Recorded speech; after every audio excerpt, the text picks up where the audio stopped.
ரீரிலீஸுக்கு 5 கோடி ரூபா வரைக்கும் கலெக்ஷன் ஆயிருக்கு அப்படிங்கும்போது ஒரு மிகப்பெரிய ஒரு ஆச்சரியமான விஷயமாக இருக்கு. இல்லை இந்த படத்தை பற்றி சொல்லணும். அந்த படத்தினுடைய இயக்குனர் ஜான் மகேந்திரன், பிரபல இயக்குனர் மகேந்திரன் அவர்களுடைய பையன்.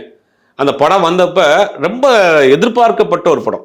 அது எப்படின்னா அந்த படத்தினுடைய போஸ்டர் என்னன்னா ஒரு பைக்கில் அப்படி சேர்வு சகதியுமா அப்படி டேன் பண்ணி வந்து நிற்பார். அந்த படத்தில் அவ்வளோ அழகாக வந்து விஜயை காமிச்சிருப்பார். ஊட்டி பேக்ட்ராப்பில் ஜீவாவுடைய கேமரா, தேவஸ்ரீ பிரசாத் மியூசிக்கு, பாட்டெல்லாம் அந்த பற்றே குழம்பு. அந்த பாட்டு இப்போ வரைக்கும் அந்த பாட்டெலாம் வந்து எவர்கிரீன் சாங்ஸ். விஜயினுடைய கேரியர்லேயே ஒரு முக்கியமான பாட்டு அந்த பாட்டு. அதுவும் இல்லாமல் அந்த படத்து ஜான் மகேந்திரனை பொறுத்த வரைக்கும் அவர் வந்து ஒரு படத்தை வந்து ஷார்ட் கம்போசிஷனை வந்து கொஞ்சம் ஸ்டைலாக காட்டக்கூடிய நபர். எனக்கு தெரிஞ்ச அந்த படம் 2 ஏர்லியாக வந்துருச்சோன்னு நினைக்கிறேன். அதாவது அந்த படம் வந்து இப்போ வந்துச்சுன்னா அந்த படம் சரியாக இருந்திருக்கும். ரொம்ப 2 ஏர்லியாக வந்தாலும் இப்போ ஹீரோ கலை சொல்லிட்டு நடிக்க முடியாது இல்லையா?